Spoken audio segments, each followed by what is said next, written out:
नेहमीप्रमाणे आपण दर बुधवारी रात्री 9 वाजता भेटत असतो. मागच्या वेळेला आपण एका अतिशय महत्त्वाच्या विषयाला हात घातलेला आहे आणि मला त्या विषयाला अनुसरून सांगायला अतिशय आनंद होत आहे की फार मोठ्या प्रमाणामध्ये या विषयाच्या संदर्भाने महाराष्ट्रामध्ये चर्चा सुरू झालेली आहे.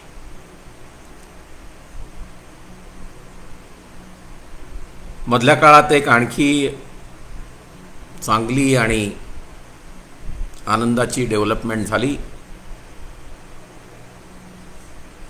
ज्या डेव्हलपमेंटमध्ये आपण एका आंबेडकर लॉयर्स फेडरेशन अशा प्रकारच्या एका फेडरेशनची स्थापना केली आणि या फेडरेशनमध्ये उत्स्फूर्त प्रतिसाद मिळून ज्याच्या आधारे आपण यानंतरच्या काळामध्ये कशा प्रकारे ॲट्रॉसिटीच्या कायद्यामध्ये अन्वये ज्या काही केसेस दाखल होतात त्या केसेसचा सातत्याने महाराष्ट्राच्या पातळीवरती FIR नुसार केस दाखल झाली का, आरोपी अटक झाले का, तपास व्यवस्थित चाललाय का, आणि त्यासोबतच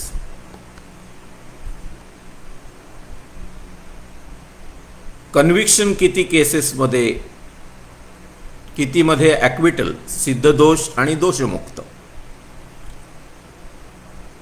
या सगळ्या गोष्टी आपण काय नक्की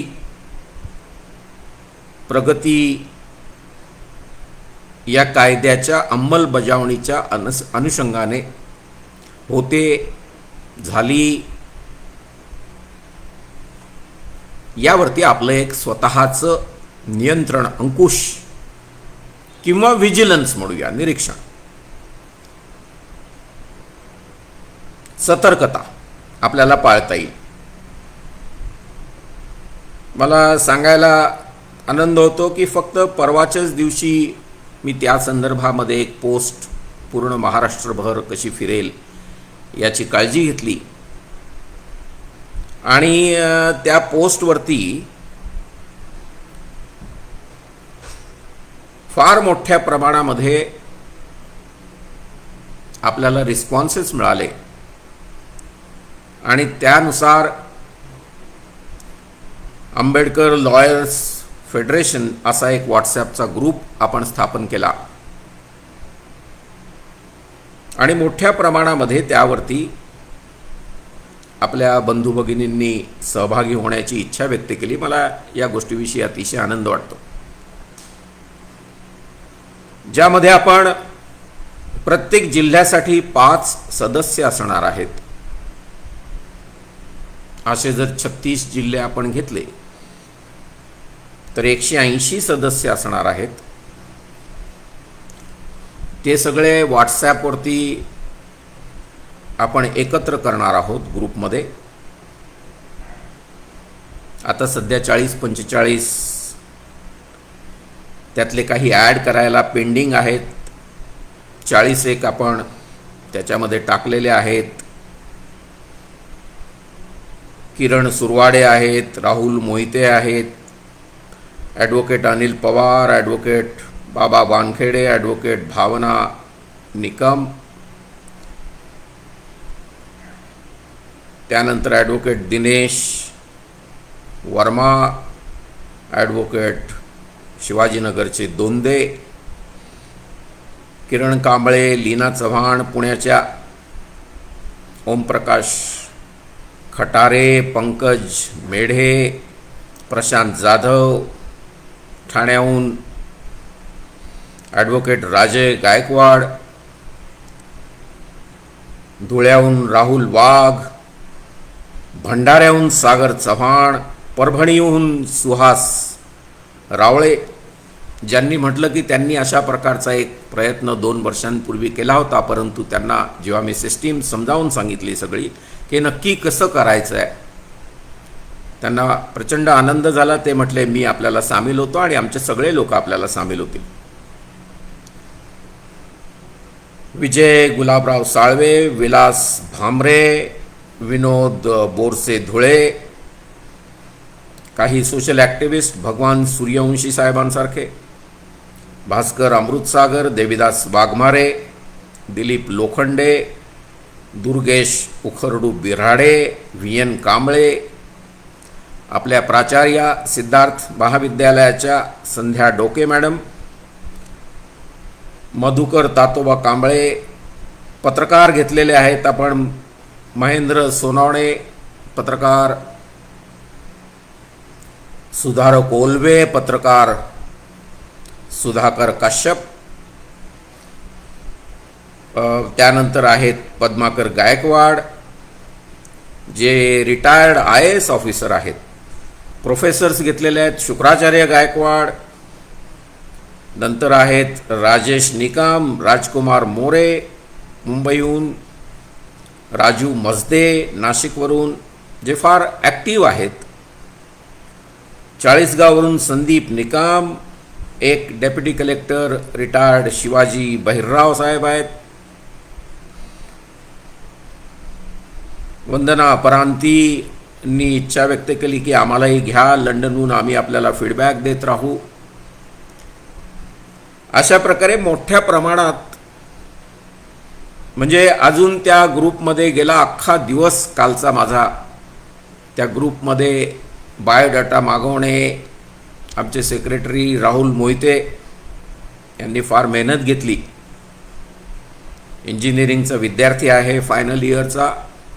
इमाने इतबारे अशा प्रकारच्या सामाजिक ॲक्टिव्हिटीमध्ये सहभागी झालेला आहे. मला फार आनंद वाटतो हे सांगताना. अजून एक 15 ते 20 विनंत्या पेंडिंग आहेत. त्या प्रत्येक व्यक्तीच्या विषयीची थोडीशी आम्ही, त्यांनी वाईट वाटून घेऊ नये पण माहिती घेण्याचा प्रयत्न करतो आणि त्यानुसार आम्ही त्या संदर्भामध्ये पुढे सरकत आहोत. अर्थात हे सगळं बहुजन संघटक हे जे आपलं पान आहे,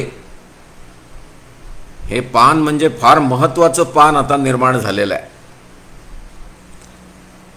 ज्याचे 2 खंदे साथीदार सर्वजित बनसोड, राहुल खांडेकर यांना खरंच आपण त्यांना धन्यवाद द्यायला हवे. कारण हा जो प्लॅटफॉर्म त्यांनी उपलब्ध करून दिला, त्या प्लॅटफॉर्मच्या आधारे आपण लोकांपर्यंत पोचत आहोत. आपला ॲट्रॉसिटीचा जो व्हिडिओ आहे त्याच्यावरती 50,000 लोकांनी तो पाहिलेला आहे. मला फार या गोष्टीविषयी आनंद झालेला आहे की तितक्या लोकांपर्यंत आपण यशस्वीरित्या पोहोचलेलो आहोत. या सगळ्या सहभागी झालेल्या पत्रकारांचं, समाजसेवकांचं, सोशल ॲक्टिव्हिस्ट, सगळे ॲडव्होकेट्स आणि त्याच्यासोबतच जे प्राध्यापक महोदय सामील झालेले आहेत, शुक्राचार्य गायकवाड साहेबांसारखे फार सिनियर प्राध्यापक आहेत, कवी आहेत, लेखक आहेत आणि सामाजिक विषयांबाबतची त्यांची स्वतःची स्वतंत्र मतं आहेत. अशी सगळी माणसं एकत्र झालेली आहेत. एकत्र करण्यामध्ये बहुजन संघटक यांचा फार मोठा वाटा आहे. त्यानिमित्ताने मी सगळ्यांचं अभिनंदन करतो. आपला आजचा विषय जो अत्यंत महत्त्वाचा आहे, ज्याने फार मोठ्या प्रमाणामध्ये एका डिबेटला सुरुवात झालेली आहे महाराष्ट्रात. राजकीय नेतृत्वामध्ये सुद्धा त्या मागच्या व्हिडिओचे पडसाद उमटलेले आहेत. त्यामध्ये जी काही मतमतांतरं आहेत, त्या मतमतांतराचा आपण एक सविस्तर वेध कदाचित पुढच्या आपल्या एपिसोडमध्ये आपण घेणार आहोत, ज्यातून आपण कॉन्क्रीट सजेशन्स करणार आहोत. पुणे करारानंतर जी आपली ससे होलपट झाली आणि स्वतः बाबासाहेब व्यथित झाले. बाबासाहेबांच्या पक्षाने तसं रेझोल्युशन पास केलं की हे जॉईंट इलेक्टोरेट मधून आलेलं प्रतिनिधित्व स्क्रॅप केलं जावं. I am not mincing the words, I am very clear on this issue. He categorically said it needs to be scrapped. 2 पुस्तकं आहेत त्याच्यानंतरची, त्या सगळ्या गोष्टींनंतरची, बाबासाहेब आंबेडकरांची लक्षात घेण्यासारखी. आपल्याला सगळ्यांना ती वाचावी लागेल. मगच मी आपल्याला, जर पुढच्या वेळेला बहुजन संघटकने यावरती जर झूम चॅनलच्या वतीने जर डिबेट ऑर्गनाईज केली, तरच मी असं म्हणेन की पहिल्यांदा ती 2 पुस्तकं वाचल्याशिवाय बोलू नका.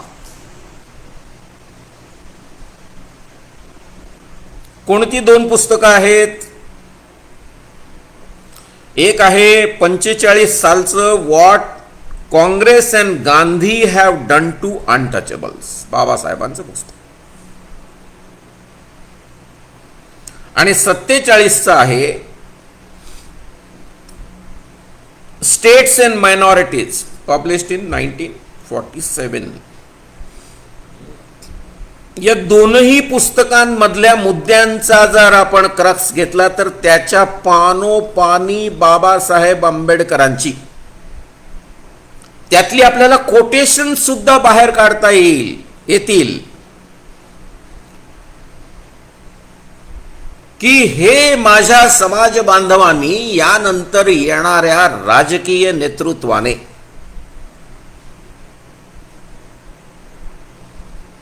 मार्ग काढला पाहिजे, हे ध्वनित होतं, पानोपानी ध्वनित होतं. कारण जे काही नेतृत्व आपल्याला या जॉईंट इलेक्टोरेट मधून मिळतं ते भ्रामक नेतृत्व आहे. It's a sham representation, it's a false representation, it's not a true representation. त्याच्यावरची काय केलं जावं, मी थोडीशी त्यावरती विश्रांती घेणार आहे. बहुजन संघटकच्या माझ्या मित्रांशी मी बोललो तर त्यावेळेला त्यांनी मी या दरम्यानचे 1 आठवड्याच्या काळामध्ये जी काही समाज बांधवांशी चर्चा केली, त्या चर्चेमध्ये अनेक मुद्दे बाहेर आलेले आहेत. जसं आपल्याला माहिती आहे की आपलं इलेक्शन जे आहे ते फर्स्ट पास दी पोस्ट. काय आहे फर्स्ट पास दी पोस्ट? 2 उमेदवार आहेत, मिळालेली मतामधली एकाला 51% आहेत, दुसऱ्याला 49%. 51% विजयी, 49% पराभूत. मग ह्या फर्स्ट पास दी पोस्ट मध्ये त्या 49% जी मतं त्या माणसाला मिळाली होती, त्याचं काय करायचं? मग आपण एका दुसऱ्या टप्प्यात जातो, ज्याला आपण म्हणूया proportional representation, proportionate representation, representation proportionate to votes polled. मग ते आपल्याला प्रपोर्शनेट रिप्रेझेंटेशन आपल्याला त्या पक्षाला द्यावं लागेल. त्यात अनेक बारकावे निर्माण होतील. त्या पक्षाने कोणाशी कोॲलिशन केलंय का? प्रीपोल अलायन्स आहे का त्याची? कोणाशी साटे लोटे आहेत का? की त्याची स्वतःची मतं आहेत? आणि ज्यातून आपल्याला आपले प्रतिनिधी निर्माण करता येतील का, यावरती आपल्याला सखोल चर्चा करावी लागेल. रेफरन्सला मात्र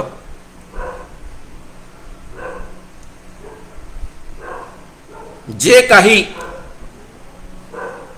नुकसान झालेलं आहे ते नुकसान रेफरन्सला आपल्याला ठेवावं लागेल, संदर्भासाठी ठेवावं लागेल.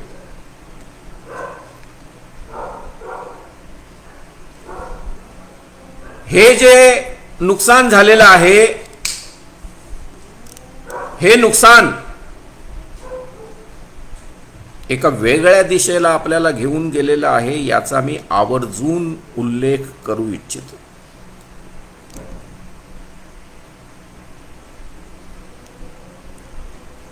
एकदा का माणसाला एका विचित्र अवस्थेमध्ये राहायची सवय झाली की कालांतराने ती व्यक्ती ही अवस्था विचित्र आहे हेही विसरायला लागते आणि जगायला शिकते. फार चांगली त्यावरती आपण ती कथा जी प्रसिद्ध आहे, आपला काही फारसा वेळ घेत नाही मी ती कथा सांगून, परंतु विहिरीत पडलेल्या माणसाला मला विहिरीतून काढा हो,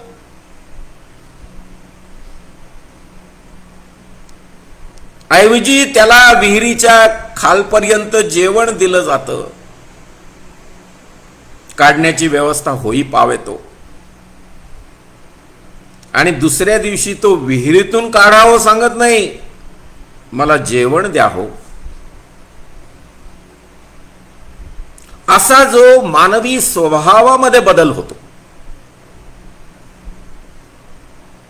मी याला टेक्निक ऑफ सर्वायवल म्हणतो. माणूस कॉम्प्रोमाइज करायला शिकतो, आणि हे कॉम्प्रोमाइज जेव्हा माणूस करायला लागतो तेव्हा तो मूळ मुद्दा विसरून जाण्याची शक्यता नाकारता येत नाही. आपल्याला नसलेलं प्रतिनिधित्व किंवा मिळालेलं प्रतिनिधित्व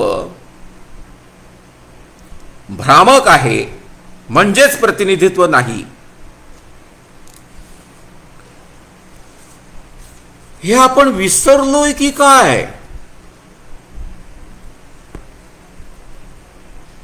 प्रत्यक्ष अनुभव घेणं गरजेचं आहे. म्हणून एक आम आदमी पार्टीच्या तिकिटावरती 14चे इलेक्शन, बहुजन समाज पार्टीच्या तिकिटावरती 19चं इलेक्शन मी लढलो. Election is a game. आणि मी त्यावेळेला म्हणायचो सगळ्यांना की त्या गेमचे स्वतःचे काही नियम आहेत, ते नियम पाळणं गरजेचं आहे, तुम्हाला पटोत न पटोत, आणि सर्वाइव्ह होणं गरजेचं आहे. बघा बंधू भगिनींनो, सर्वाइव्ह होता होता मला विहिरीतून बाहेर काढा हो ची मागणी मला जेवण द्या हो च्या मागणीत रूपांतरित होते. आणि हे रूपांतरण माझ्या दृष्टिकोनातून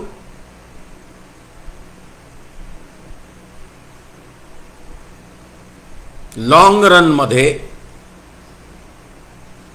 तुमचा स्वाभिमान खोडून घेणारं असतं.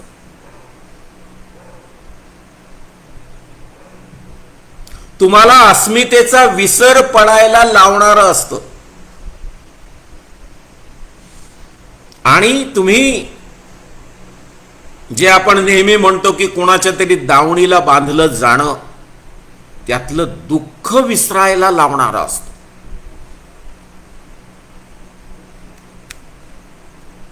बीजेपी, राष्ट्रवादी काँग्रेस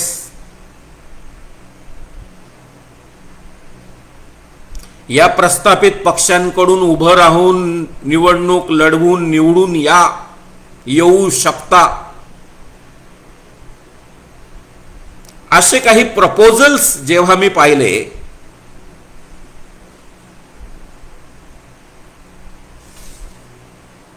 त्यावेळेला मी असं म्हणत नाही की आपली चांगली माणसं या पक्षांकडे गेलेली नाही आहेत. आपली चांगली माणसं गेलेली आहेत. त्यांना विचारलं तर ते लगेच सांगतात की निवडून येण्याच्या शक्यतेमुळे आम्ही त्यांच्याकडे गेलो.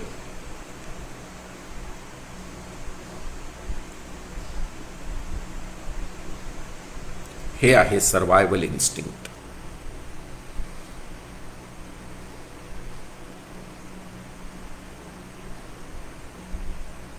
म्हातारी मेल्याचं दुःख नाही, पण काळ सोकावतो नाही, सोकावलाय. म्हणूया का आपण हे सर्व्हायव्हल इन्स्टिंक्ट म्हणजेच लुम्पेनायझेशन. लुम्पेन नावाचा एक शब्द आहे, लंपेन किंवा लुम्पेन. दोन प्रकारे आपण त्याची व्याख्या करू शकतो. मार्क्सिस्ट अंगाने करता येते, लिबरल अंगाने करता येते, डेमोक्रेटिक अंगानेही करता येते.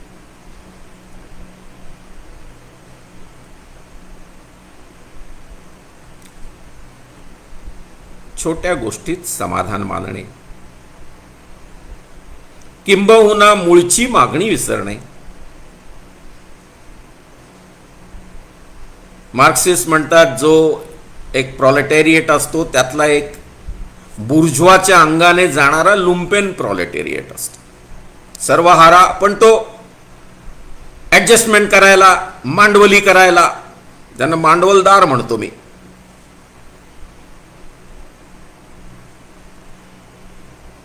तयार होण्याची शक्यता नाकारली जाऊ शकत नाही जेव्हा आपण प्रस्थापित पक्षांच्या सोबत मांडीला मांडी लावून बसतो.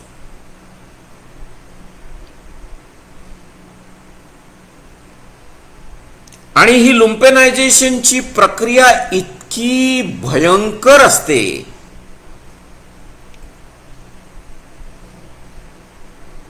व्यक्तीला वाईट वाटतं. बरं,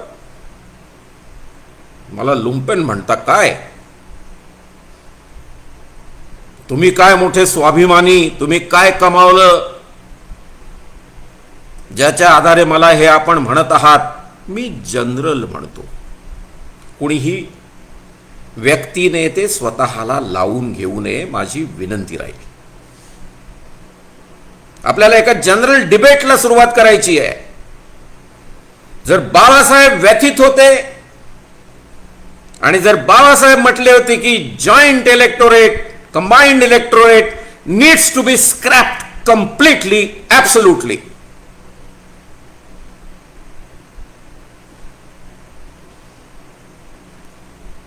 का गप्प आहोत आपण?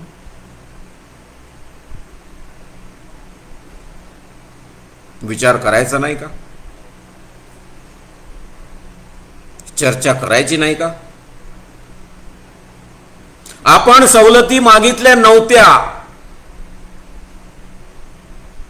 सवलती आपल्याला दिल्या गेल्या. माझं वाक्य बघा. सेपरेट इलेक्टोरेटच्या वरून जो combined joint electorate compromise formula plus reservations,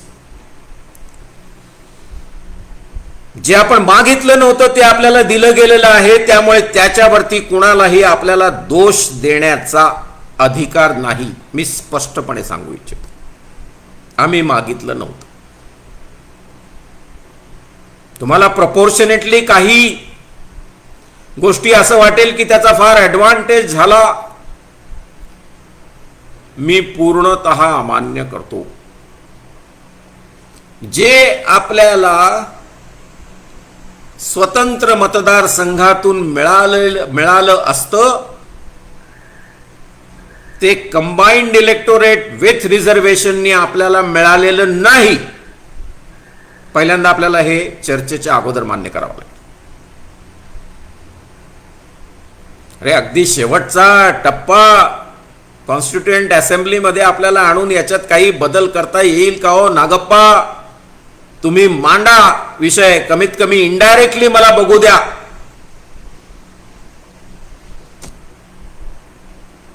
असं जे बाबासाहेबांचं म्हणणं होतं त्यातूनही काही निष्पत्ती झाली नाही.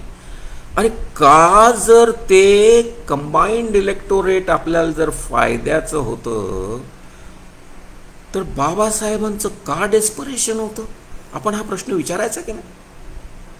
मागच्या वेळेला मी म्हटलंय, unfinished tasks of doctor Babasaheb Ambedkar are to be finished, are to be accomplished, are to be brought to the logical conclusion. I'm sorry to say, if we cannot do this, रिप्रेझेंटेशनला काय महत्व असू शकतं याचं गणितच आपल्याला कळलं नाही.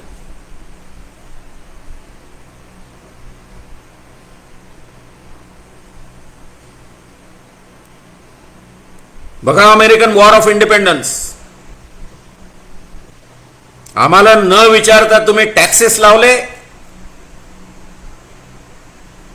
ज्या मुद्द्यावरती ट्रिगर झालं अमेरिकन वॉर ऑफ इंडिपेंडन्स, काय वाक्य आहे? No taxation without representation. If we do not represent ourselves in that particular house of representatives, we would refuse to pay taxes. एका वेगळ्या पद्धतीची मागणी होती. आपला त्या टॅक्सेसशी काही संबंध आहे. आपला संबंध आहे आमचे प्रश्न सोडवण्यासाठी आम्हाला रिप्रेझेंटेशन हवं. जे बाबासाहेबांनी तेव्हापासून लावून धरले होते, 1919, 1927, 1930, 31, 32, 1935 कायद्यात रूपांतरित. मागच्या वेळेला आपण हे सगळं घेतलंय, म्हणून मी त्याच्या परत तपशिलात जाणार नाही.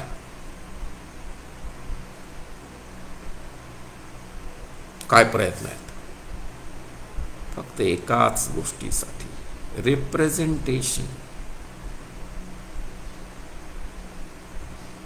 आणि द मोमेंट ही रिअलाइज, जेव्हा त्यांना कळलं की this representation which we got is not true one, it is sham representation, false representation. पार्टीमध्ये ठराव पास करणं, त्यानुसार कारवाई करणं, या सगळ्या गोष्टी डॉक्टर बाबासाहेब आंबेडकरांनी केल्या. मी यावरची सोल्युशन्स देण्यासाठी मला समाजाने निवडलेलं नाहीये. समाजाने काही मला मॅन्डेट दिलेलं नाही, सोशल मॅन्डेट, की माझं नाव डॉक्टर संजय अपरांती, प्रत्येक वेळी ओळख करून देण्याची गरज नाही. अपरांती अकॅडमी नावाची एक संस्था चांगले अधिकारी निर्माण करण्यासाठी मी नाशिकमध्ये चालवतो. स्वतः मेडिकल डॉक्टर आहे, MBBS आहे, MD आहे, JJ हॉस्पिटलमधून MA सोशॉलॉजी गोल्ड मेडलिस्ट आहे, MSc क्रिमिनॉलॉजी लंडनमधून केलेलं आहे, LLB केलेलं आहे, MA पॉलिटिकल सायन्स केलेलं आहे. बाबासाहेबांची पुस्तकं वाचणे, त्याचा अन्वयार्थ लावणे, चर्चा करणे आणि काय काय बाबासाहेबांना अभिप्रेत आहे, त्यातलं काय मिळालं, काय नाही मिळालं, यावरती समाज मन जाग करणं हा एकमेव कार्यक्रम मी सुरू केलेला आहे. त्याचं आजचं 5वं आपलं हे व्याख्यान असेल. बंधू भगिनींनो, म्हणून मी यावरती आता तुम्हाला हे नाही सांगणार की नक्की आपण काय करूया. माझी इच्छा आहे फिजिकल डिस्टन्सिंग वापरून आपण यावरती आपापसामध्ये सर्व पार्ट्या, मग आरपीआयचे काही फॅक्शन्स, काही बामसेफचे फॅक्शन्स, त्याचे सगळे नेते, यावरती मी सगळ्यांशी बोलायला तयार आहे. आणि एक कंबाइंड आपला एफर्ट असावा. मला ते असंच नाही सोडायचं आहे की लोकांनी त्याच्यावरती आपापसामध्ये पूर्ण ज्ञान न घेता त्यावरती चर्चा करावी. अजिबात नाही. चांगली माणसं आहेत आपल्यामध्ये, मोठ्या मोठ्या पार्ट्या आहेत,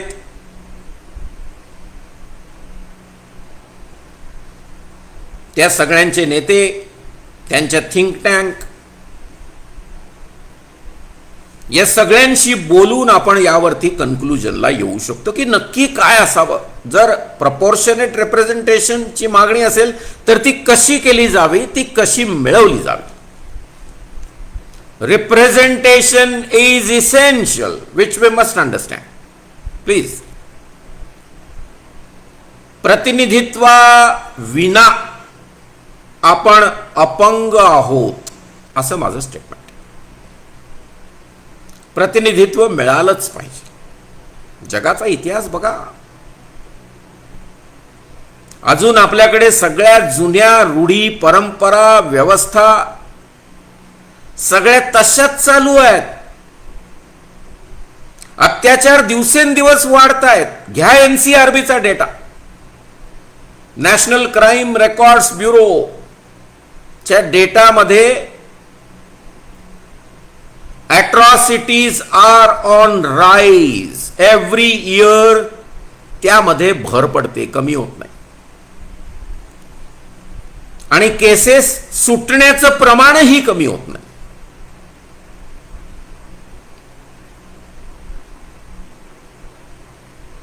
सगळे आकडेवारी देऊन आपल्याला कारण नसताना तुमचं डोकं मला पिकवायचं नाहीये.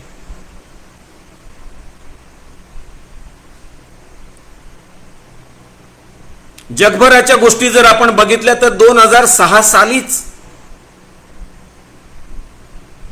त्यावेळेचे प्रधानमंत्री मनमोहन सिंग यांनी म्हटलं होतं की practice of untouchability in India is nothing but comparable with apartheid of south Africa आणि त्यावेळेचं रोडेशिया, जे आता झिम्बाब्वे आहे. जगाने त्यांच्यावरती बहिष्कार टाकला होता. ऑफिशियली 1948ला त्यांनी आणलं. बघा, जग एका बाजूला 1948 म्हटलं आपण की आपण म्हणतो UDHR, universal declaration of human rights. Eleanor Roosevelt यांच्या अध्यक्षतेखाली रेने कासिन यांनी जे ड्राफ्ट केलं UDHR, 30 सेक्शन्स, अनुच्छेद, ज्याच्यावरती त्यांना नोबेल प्राइज मिळालं. त्यांच्यावर इन्फ्लुएन्स होता मार्टेट नावाच्या एका फार महान तत्ववेत्त्याच्या पुस्तकाचं, मॅन अँड द स्टेट.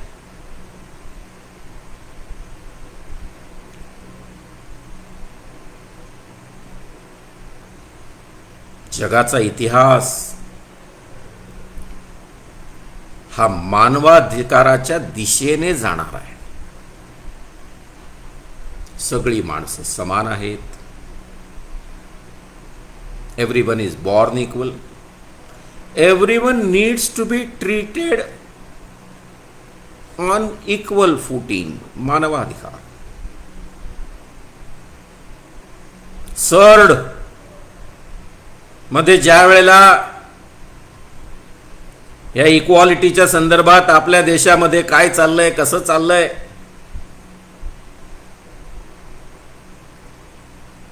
जे अहवाल दिले गेले ते अहवाल वाचल्यानंतर मन व्यथित होतं. सरकार सरळ सरळ युनायटेड नेशन्सला खोटं सांगतं हो. मग त्याचा जो शॅडो अहवाल तयार झाला, त्या शॅडो अहवालाचं अवलोकन केल्यानंतर आपल्या लक्षात येईल की वस्तुस्थिती काय आहे. जागतिक पातळीवरती अजून जातीला मान्यता का नाहीये, जाती भेदाला मान्यता का नाहीये, जातीय अत्याचारांना मान्यता का नाहीये. World is a global village. अख्खं जग सध्या आपण बघतो की आपण आता तर या कोविडच्या पॅन्डेमिकमध्ये आपण जगातल्या सगळ्यांशी ज्या माध्यमातून मी आपल्याशी आता संपर्क साधत आहे त्या माध्यमातून संपर्क करत आहोत. याचा अर्थ कोणतीही संस्कृती आता एका देशाशी रिलेटेड नाही राहिलेली.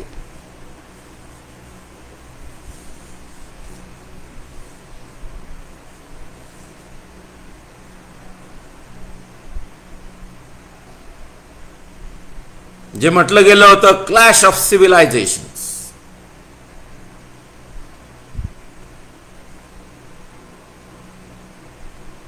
सॅम्युअल पी हंटिंग्टन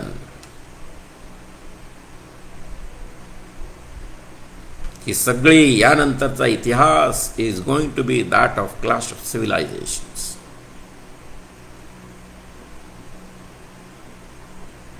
तेही त्यांना लिहावं लागलं कारण त्यांच्या विद्यार्थ्याने म्हटलं end of civilization and the last man.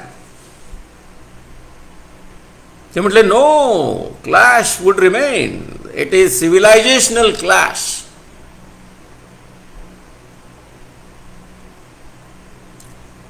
Civilisation for what?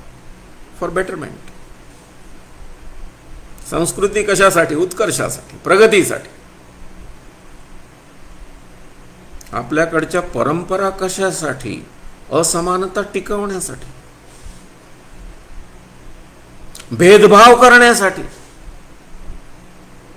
जातीप्रथा कायम ठेवण्यासाठी. वर्तमानपत्रातल्या जाहिराती, संडेचा पेपर, मॅट्रिमोनियल कॉलम. अहो, असा मॅट्रिमोनियल कॉलम प्रसिद्ध होऊच कसा शकतो ज्यामध्ये वर अमक्या तमक्या जातीचा आणि त्याच जातीची वधू पाहिजे, गौरवर्ण, उंची हे सुद्धा सध्या जगाला मान्य नाही आहे.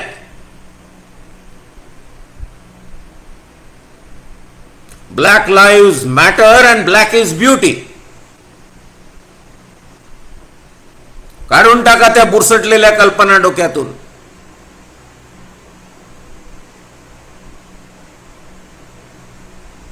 प्रत्येक भाजीमध्ये थोडं थोडं गोड आणि वरती तुपाची धार. अरे, जगाने अमान्य केलंय ते. कंटिन्युअस स्टिम्युलस देऊ नका तिकडे पॅन्क्रियाजला. एक मेडिकल डॉक्टर या नात्याने सांगतो आपल्याला, नाही तुपाची धार पण टाकू नका, कारण त्याच्याने तुमचं कोलेस्ट्रॉल वाढतं आणि ॲथेरोस्क्लेरोसिस नावाचा आजार होतो. भारतीय माणसं 2 गोष्टीने आजारी आहेत, डायबेटीस, हायपरटेन्शन. ह्या सगळ्या पारंपरिक गोष्टी आहेत, त्याला कुठेतरी वैज्ञानिक निकषांवरती जर त्या उतरत नसतील तर सोडाव्या.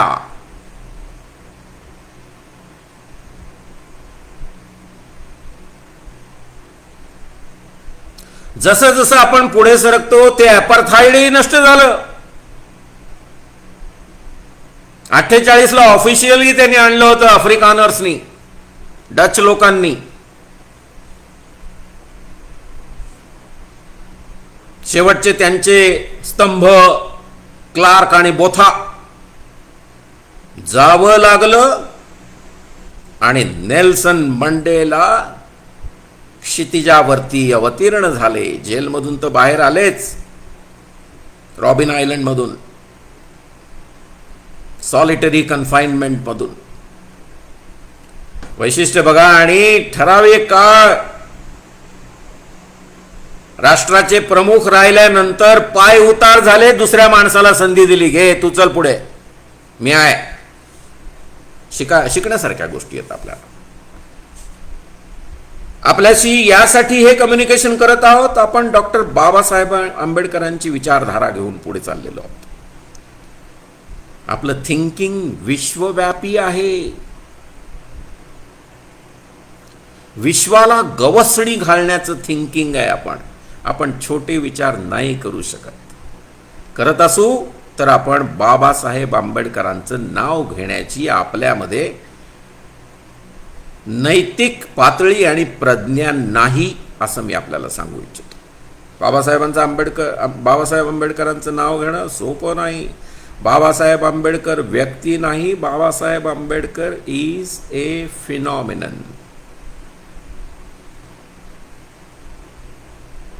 जेव्हा आपण हे मान्य करतो तेव्हा आपल्याला आपलं अंतःकरण उदार असणं हे गृहीत धरलं जातं. अपार्थाईड संपलं, 90ला संपलं, 94ला सत्ता पालट झाला. 200 वर्षांपूर्वी ज्याचं 2007ला 25 मार्च 2007 हा दिवस युनायटेड नेशन्सने 200 वर्ष संपलेली आहेत. Trans Atlantic slave trade, Atlantic आणि पॅसिफिक असे 2 महासागर आहेत. त्यातला अटलांटिक म्हणजे सगळे युरोप आणि त्याच्यानंतर अमेरिका याच्यामधला महासागर.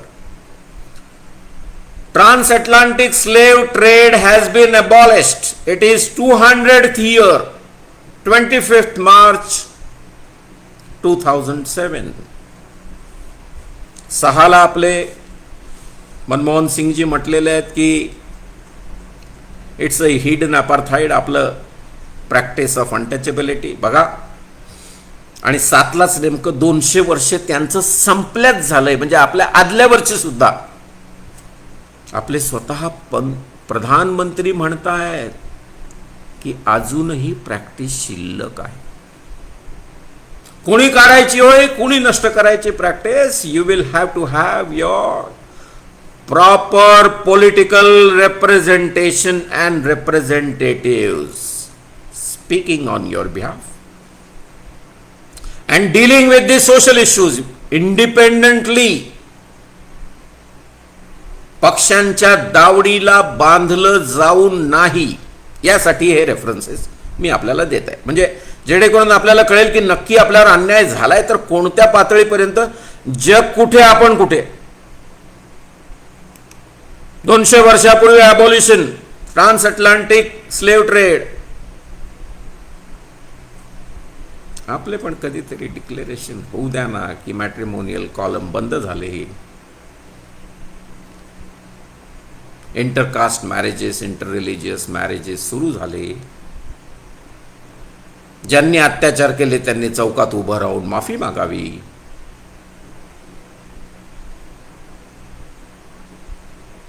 अहो, वेद पण काय म्हणतात, पुरुष सूक्त काय म्हणतं, ऋग्वेदातलं हा. पण असं म्हटलं जातं की वैदिक पिरियड म्हणजे काही सगळं आबादी आबाद. ऋग्वेदामधलं पुरुष सूक्त पण तुमच्या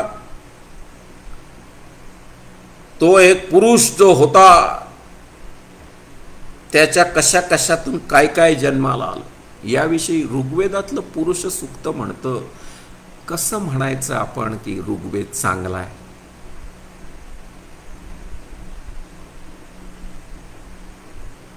ब्राह्मणोस्य मुखमासे बाहुराजन्यः कृतः उरु तदभ्य यद वैश्यः पदभ्यां शूद्रो अजायत. चौघांचीही निर्मिती झाली.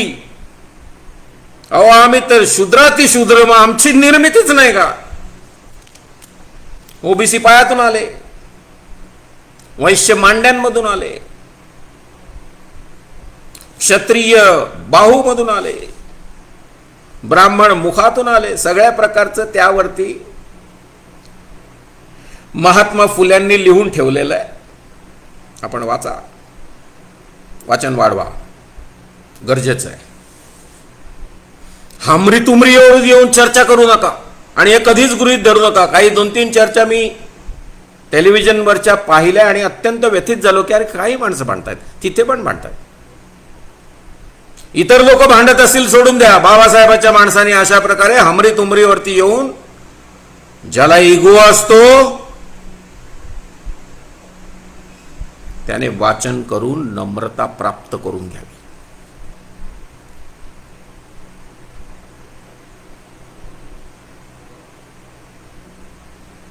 विचार करा की मला असा थोडासा तो कोइन्सिडन्स वाटतो की बरोबर त्या 2007 नंतर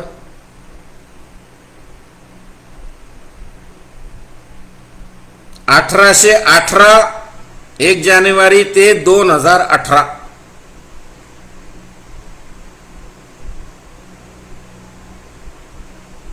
2007 आणि 2018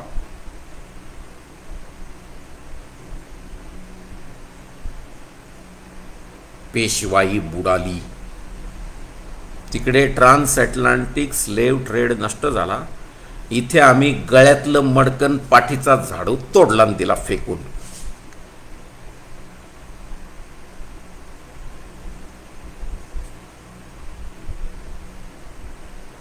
आमच्या मुलाने त्या निमित्ताने फार छान त्या इंडिया हाऊसच्या समोर भाषण केलं होतं आणि घोषणा दिल्या होत्या, जय सिद्धनाथ, जय भीम.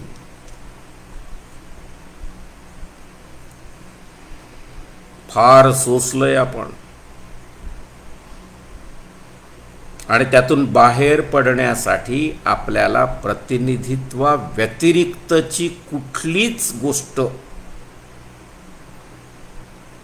असंही म्हटलं जाईल की बाबा ते जर करायचं असेल आपल्याला स्वतंत्र मतदारसंघ तर रिझर्वेशनचं काय चर्चा करू.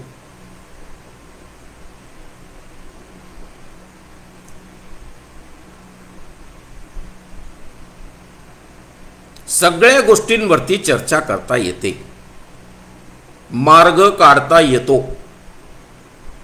लोकशाहीचा तो अर्थ आहे. म्हणून लोकशाहीने मिळणारे पर्याय आणि निघणारे मार्ग हे थोडे दमादमाने येतात. लगेच पी हळदनी हो गोरी असं लगेच येत नाही.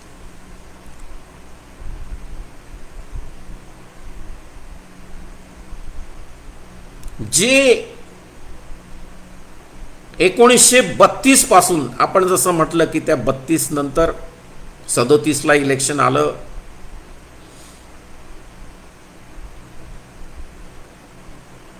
त्यानंतरचं दुसरं इलेक्शन आलं, राज्यघटनेनंतरचं तिसरं आणि नंतरची सबसिक्वेंट सगळी इलेक्शन्स.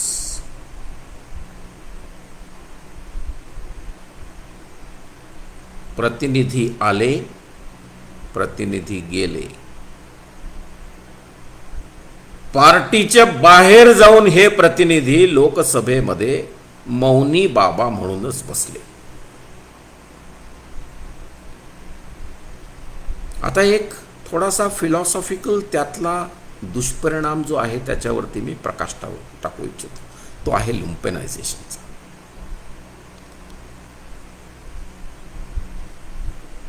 मी मेडिकल कॉलेजमध्ये होतो, जे हॉस्पिटलमध्ये. आंबेडकर मेडिकोज असोसिएशनचा महाराष्ट्राचा जनरल सेक्रेटरी होतो. आणि काही विद्यार्थ्यांमध्ये सर्वायवलच्या दृष्टीने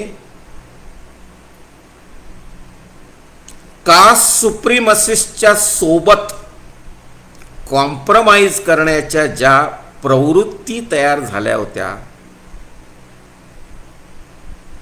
त्या कालांतराने आजपर्यंत टिकल्यात की काय अशी माझ्या मनात शंका निर्माण होती.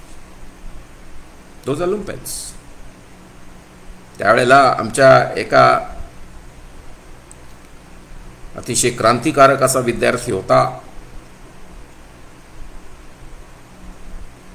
त्याला जेव्हा अनाटॉमीच्या डिसेक्शनमध्ये मास्तरनी काहीतरी छेडलं तर त्याने म्हटलं, सर या विद्यार्थ्यांचे प्रश्न वेगळे, माझे प्रश्न वेगळे, माझ्या आया बहिणींवरती रोज जो अत्याचार होतो त्याच्यावरती काही उपाय आहे का?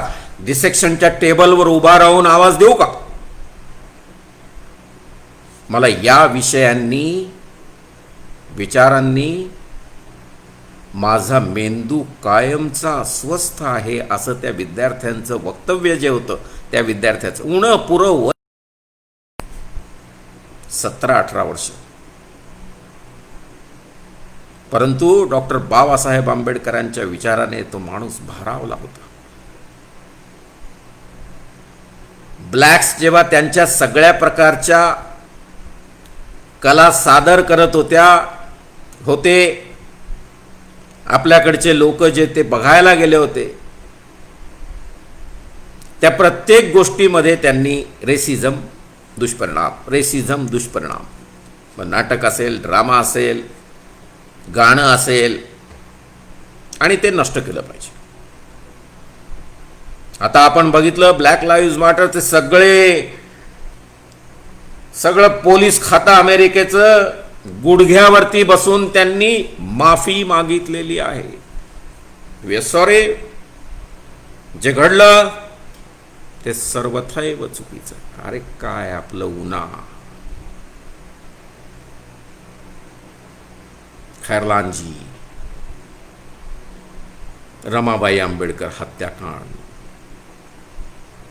नगरमधली नावं घ्याल तितकी गावं त्याच्यामध्ये झालेले, आणि आता रिसेंटली जे महाराष्ट्रातल्या अनेक ठिकाणी जो हैदोस घातलेला आहे, दलित तरुणांच्या विरुद्ध, आदिवासी तरुणांच्या विरुद्ध, या सगळ्या गोष्टींचा विचार केल्यानंतर असं नाही का वाटत की त्या 32 पासून आतापर्यंत आपण, तुम्ही म्हणाल सवलती मिळाल्या ना, तुम्ही पण झाले होते अधिकारी,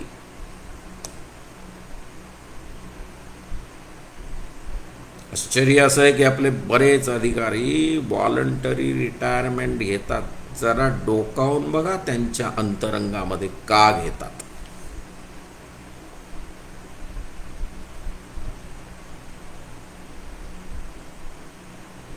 सगळ्या सोयी सवलती सुविधा, गाड्या घोड्या, पुढे मागे माणसं पळतायत, काय तर तुमच्या मनात व्हॉलंटरी रिटायरमेंट.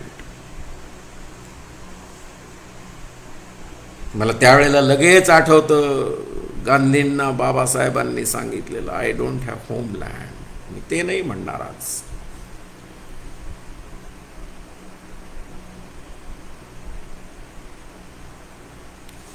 अंतकरणामधली खदखद,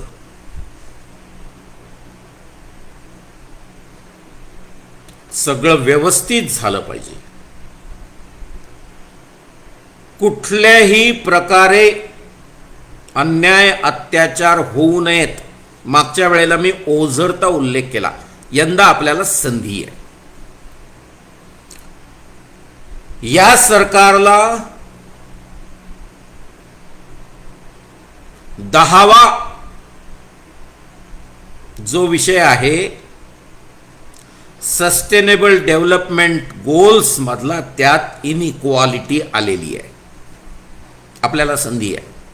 मिलेनियम डेव्हलपमेंट गोल मध्ये तो भाग नव्हता, सस्टेनेबल डेव्हलपमेंट गोल मध्ये तो आलेला आहे.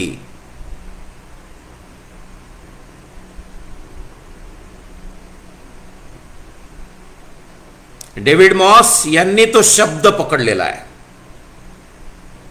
एक मोठे थिंकर आहेत, बाबासाहेब आंबेडकरांवरती 3-3 तास भाषण देतात.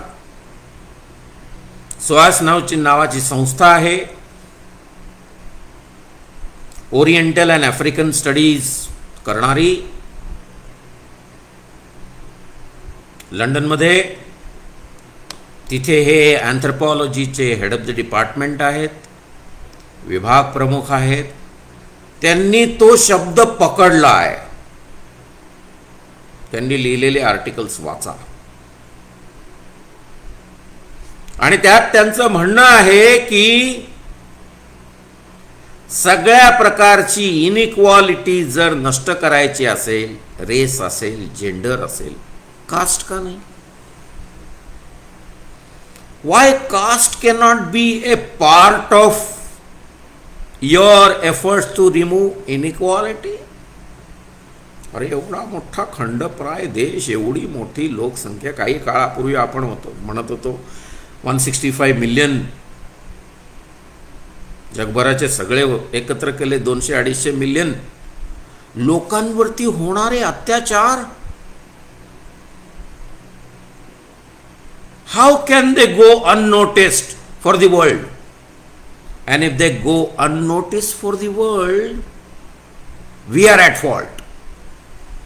आपण जगाच्या निदर्शनास आणून दिले नाही, आपण युनायटेड नेशन्सच्या निदर्शनास आणून दिले नाही. त्याची सिस्टीम आहे, तिथे जाऊन पिटिशन देणं ही सिस्टीम नाही.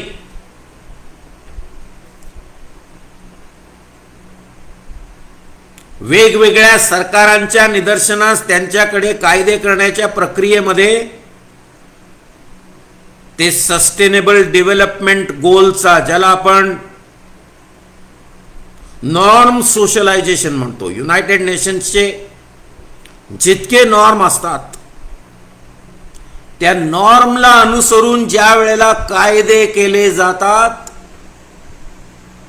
आपण जेव्हा सिग्नेटरी असतो, आपण जेव्हा रॅटिफाय करतो ते कन्व्हेन्शन, त्याला अनुसरून जेव्हा कायदे केले जातात, तेव्हा एक गोष्ट विसरता कामा नये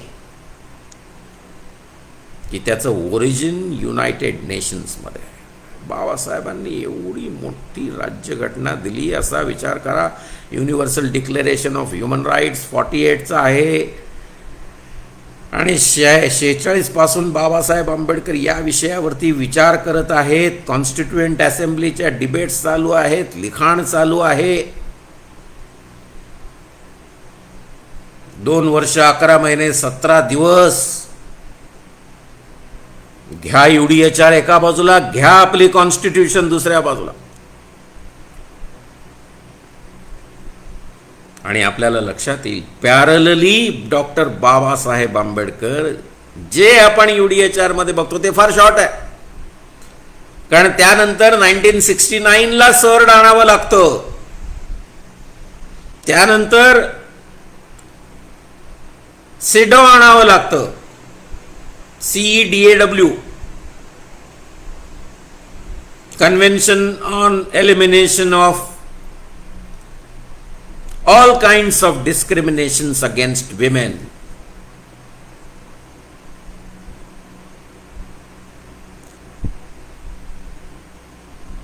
त्यानंतर international convention on political and civil rights आणावं लागतं. त्यानंतर international convention on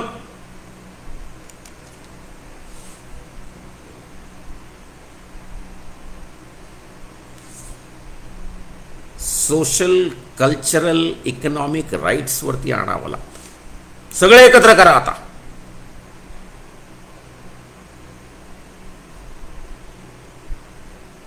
ICSCR, ICCPR, CEDAW, convention on children's right, CRC, जे सगळे निघाले, सर्ड जे सगळे निघाले UDHR मधून, करा सगळे एकत्र,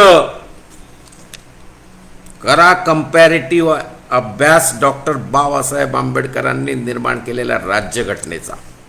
ते सगळे एकत्र, आणि त्या सगळ्या गोष्टी आपल्या राज्यघटनेमध्ये ह्युमन राईट्ससाठी. अरे महान काय आपण, आपला माणूस म्हणून महान नाही, विद्वान म्हणून महान. कंपॅरेटिव्ह एनालिसिस मध्ये कंटेम्पररी वर्ल्ड मध्ये शेवटचा शब्द is doctor Babasaheb Ambedkar through his constitution. उगाच आपलं काहीतरी कॉन्स्टिट्यूशनचं पहिलं कलम असं आहे, दुसरं असं आहे, 14 असं आहे, 17 असं आहे, पाठ करायचं, घोकायचं, बोलायचं. नो,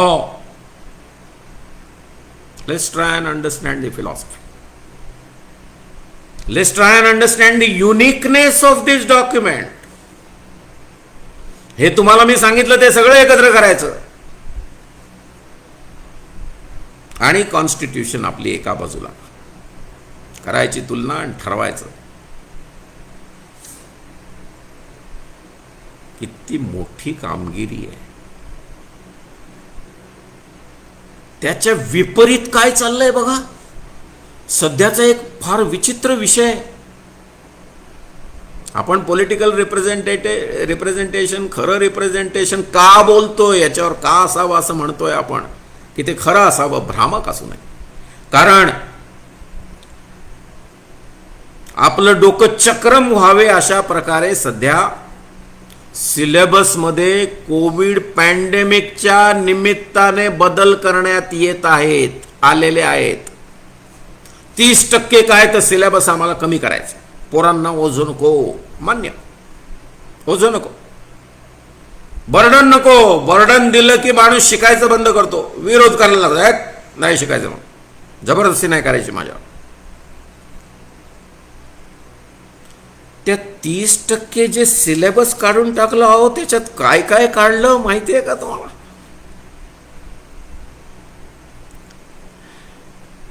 भारतीय अर्थव्यवस्थेचा कणा ज्याने मोडला, डिमॉनिटाइजेशन. निकालो, हगालो, इसके ऊपर बहस नहीं होनी चाहिए.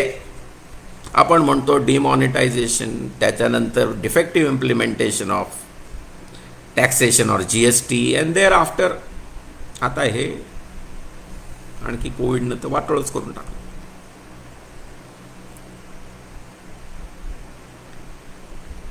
अकरावीच्या पुस्तकामध्ये CBSE मध्ये सिटिझनशिप, आता एवढी आंदोलनं झाली, CAA, NRC, NPR यांनी म्हटलं सिटिझनशिपचा चॅप्टर्स काढून टाका, नो चर्चा.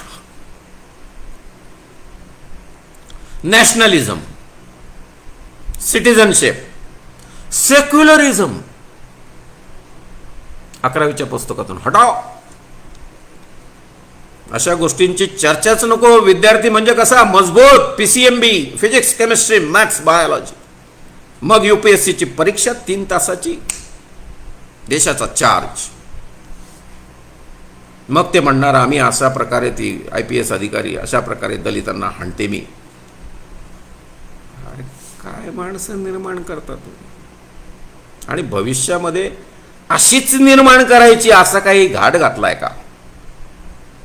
9वी पासून 12वी पर्यंतच्या सिलेबस मधून सगळ्यात महत्त्वाच्या गोष्टी हटवण्याचा जो घाट घातलेला आहे.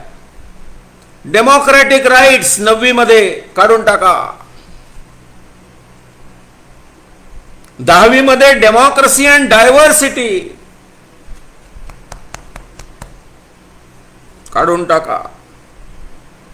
Gender, religion, caste, popular struggles, देशात घडलेले विविध प्रकारचे स्ट्रगल्स, विद्रोह,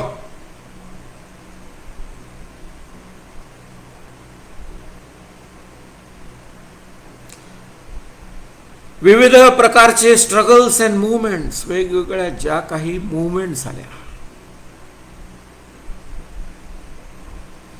चॅलेंजेस टू डेमोक्रेसी 10वीला म्हणजे वाटोळच करून टाकलं. जास्तीत जास्त 10वीच्याच याच्यातून काढलं CBSEचं सगळं. ICSE, ICE सगळ्यामधून.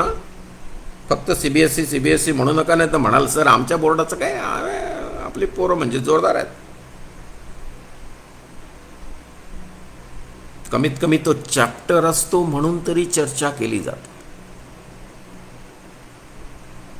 आणि ती चर्चा आपसात नाही फारसं विद्यार्थी करत, पण शिक्षक त्या निमित्ताने 2-4 गोष्टी सांगतो. परत विद्यार्थी जाऊन विचारतो, सर मला हे कळलं नाही, मॅडम मला हे कळलं नाही, कृपया सांगा. 12वी मध्ये आपले जे काही शेजाऱ्या पाजाऱ्यांशी संबंध आहेत त्याचा चॅप्टर आउट.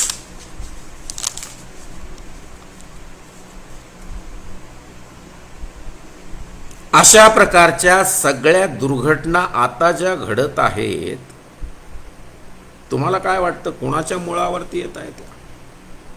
माझं स्पष्ट मत आहे, इनइक्वालिटी, त्याच्या विरोधात झालेले सगळे स्ट्रगल मुवमेंट्स, झालेले अत्याचार, होणारे अत्याचार, मग तो नांगेलीचा असेल,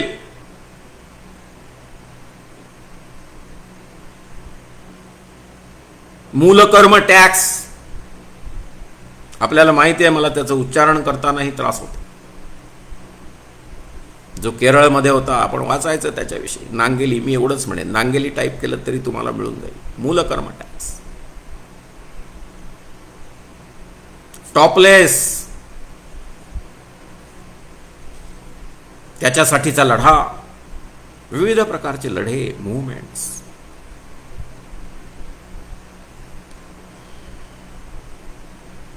चळवळी नष्ट करायच्या आहेत का? एक तर चळवळ करणाऱ्या लोकांना आपण एवढ्या मोठ्या प्रमाणामध्ये UAPA खाली, unlawful activities prevention act, urban Naxal असा शिक्का मारून, काय तर ते स्मिता गायकवाड नावाचं, काय रे, कोणत्या माणसाने हे सगळं कथन करावं, पोलिसांना फीडिंग करावं.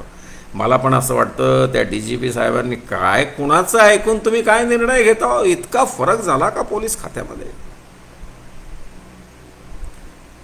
विद्यापीठीय विद्वान कंडेम करून तुम्ही एखाद्या अशा प्रकारच्या जातीयवादी, धर्मांध, मनुस्मृतीला समोर ठेवून कार्यरत असलेल्या व्यक्तीचा सल्ला घेणार आहात? काय कारण आहे? विसरू नका की त्या पोलीस खात्याचा आम्ही भाग होतो आणि अजून आम्ही जिवंत आहोत.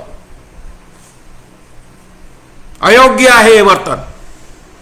पुण्यामध्ये जी हॅरॅसमेंट करण्यात आली एल्गार परिषदेच्या नंतरची,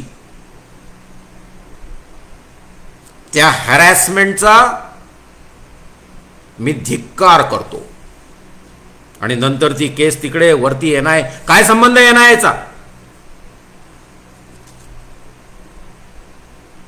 नॅशनल इन्व्हेस्टिगेशन एजन्सी तशा प्रकारच्या दुर्घटना देशात कुठे घडत असतील तर त्याचा अभ्यास करणारी संस्था आणि ते फीडबॅक देणारी लोकल पोलीसला, CBIला.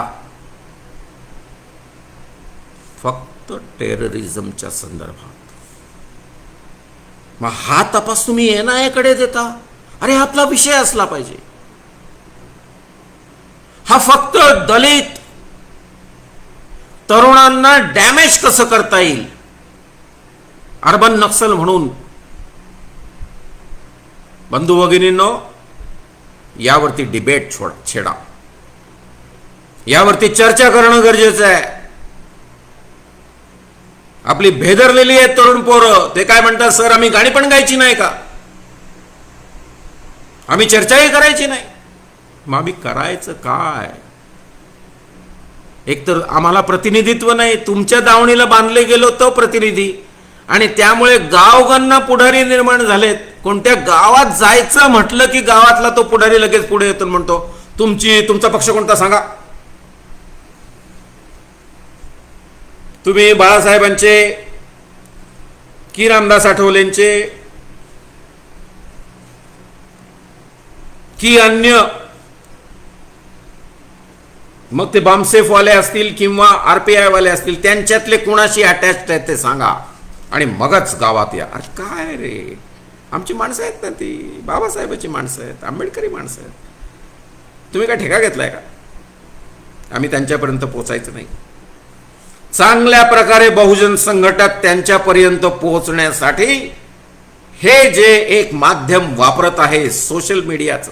आता बघा, ती फेडरेशनच्या आधारे या महाराष्ट्रातले सगळे गुन्हे आमच्या फेडरेशनच्या वकिलांच्या निरीक्षणाखाली येतील, आधिपत्याखाली नाही, निरीक्षणाखाली. काय चाललंय? दॅट इज लोकशाही.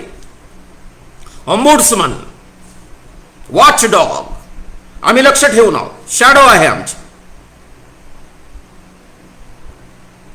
अधिक चांगले त्यातले वकील जे आहेत ते शोधण्याचा एक मार्ग निर्माण झाला. अरे काय गेले 2 दिवस मला माहिती मिळतेय, निष्णात वकील आहेत आपल्याकडे. अहो कुठे होते तुम्ही इतके दिवस? त्यांनी आम्हाला विचारलं तुम्ही कुठे होते, आम्हाला इतक्या उशिरा तुम्ही साथ घालता. सगळ्यांना एकत्र करूया, पुढे सरकूया,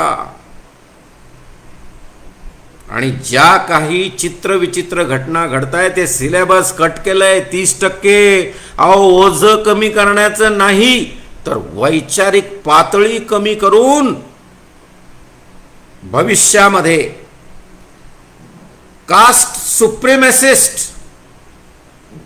या देशातले जातीयवादी जे काही करत होऊ नये यातील त्यांना अडथळे निर्माण.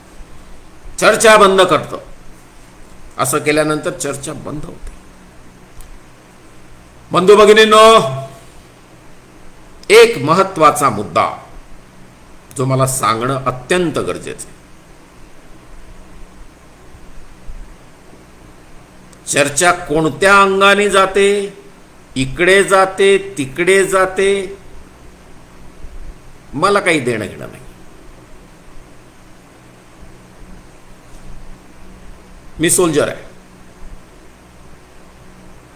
परेड ग्राउंड वरती घाम गाळलेला आहे. मी 22-23 वर्ष पोलीस खात्याची इमाने इतबारे नोकरी केलेली आहे. समाज बांधवांना माझी इतकीच विनंती राहील,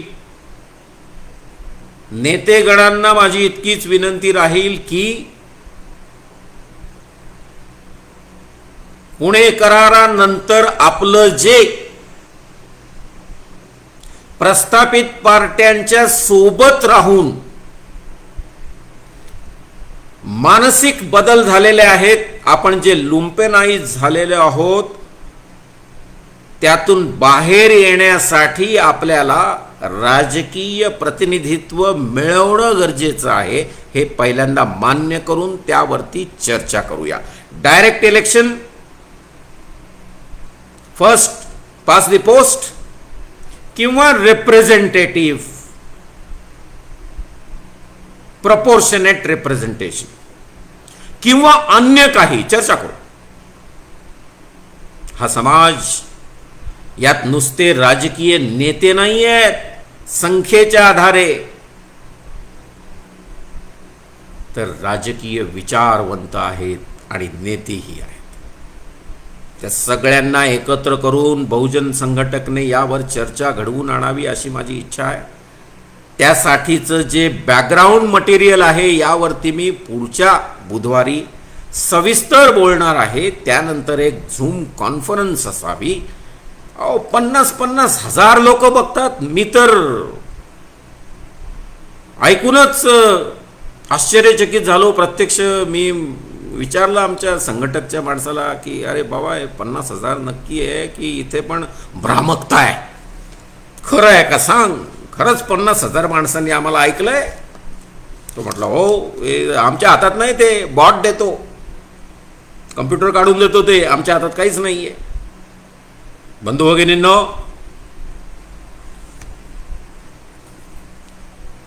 अतिशय शांत चित्ताने आपण आज बरोबर 9 वाजता सुरू झालं आणि 10:15 वाजलेले आहेत. आपला जास्त अंत मी पाहणार नाही. यावरती आपण साधक बाधक चर्चा कराल आणि मार्ग निघण्याच्या दृष्टीने आता सहन करणे नाही, मार्ग निघालाच पाहिजे. आणि तो मार्ग जे बाबासाहेब आंबेडकरांना अभिप्रेत आहे त्या पद्धतीने मार्ग निघाला पाहिजे. Unfinished tasks of doctor Babasaheb Ambedkar, we have to accomplish those task. मुद्दे ऐरणीवर घ्यायचे, चर्चा करायची, मार्ग काढायचा आहे, अंमलबजावणी करून घ्यायची आहे आणि आपण आपल्या हिडन अपार्थाईड मधून मुक्त होऊया.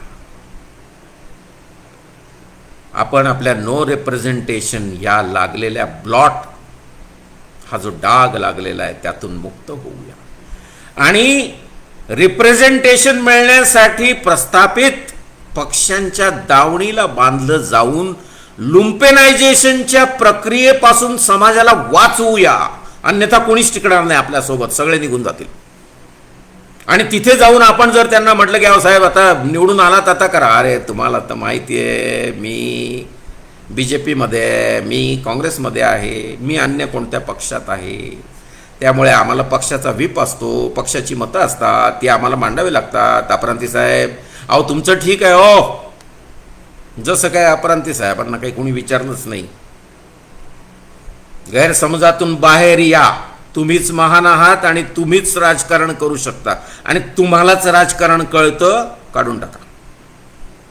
बुरसटलेले जळमट काढून टाका, नव्याने विचार करा आणि समाजाला न्याय मिळवून देण्याच्या प्रक्रियेचा स्वाभिमानाने भाग व्हा.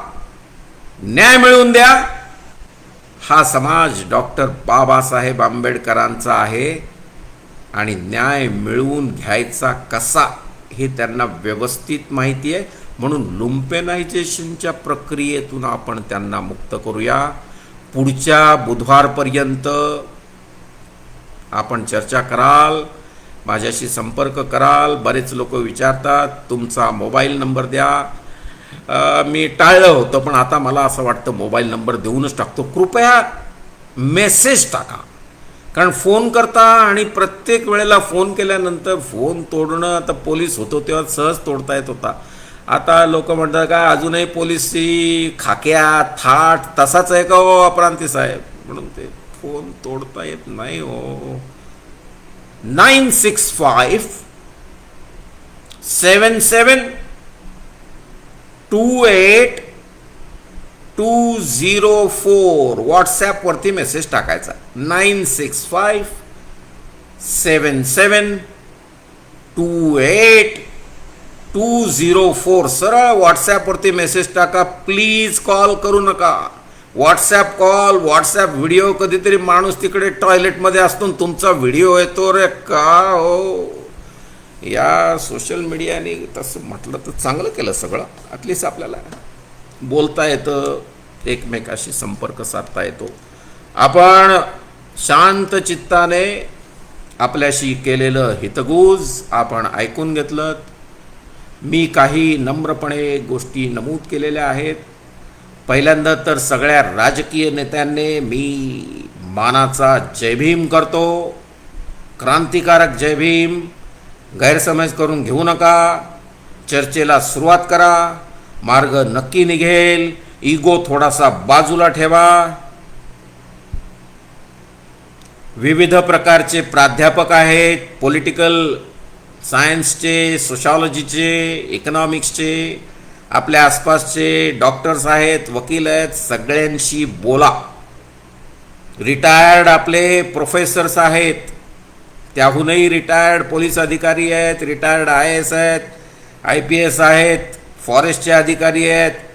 अनेक प्रकारचे लोक माझ्या संपर्कात या निमित्ताने आले. बहुजन संघटक आपला मी कायमचा ऋणी राहू इच्छितो. आपण दिलेल्या संधीसाठी पुन्हा एकदा आपले आभार मानतो आणि आम्हाला शांतपणे ऐकून घेतलं यासाठी आपल्या पेशन्सला दाद देतो. भेटूया पुढच्या बुधवारी बरोबर 9 वाजता. आज exactly 9 o'clock I have started. त्यामुळे लेट झाले असाल तर तुम्ही झालेले आहात. बरेच लेट आलेले मी पाहिलं पण मला ते बायफोकल नाही दिसत नाही आणि ते बघण्याचा मी प्रयत्न केला नाही. त्यामुळे आपण सगळे पुढच्या वेळेला बरोबर 9ला हजर व्हाल अशी अपेक्षा व्यक्त करतो. आपली रजा घेतो. धन्यवाद. जय भीम.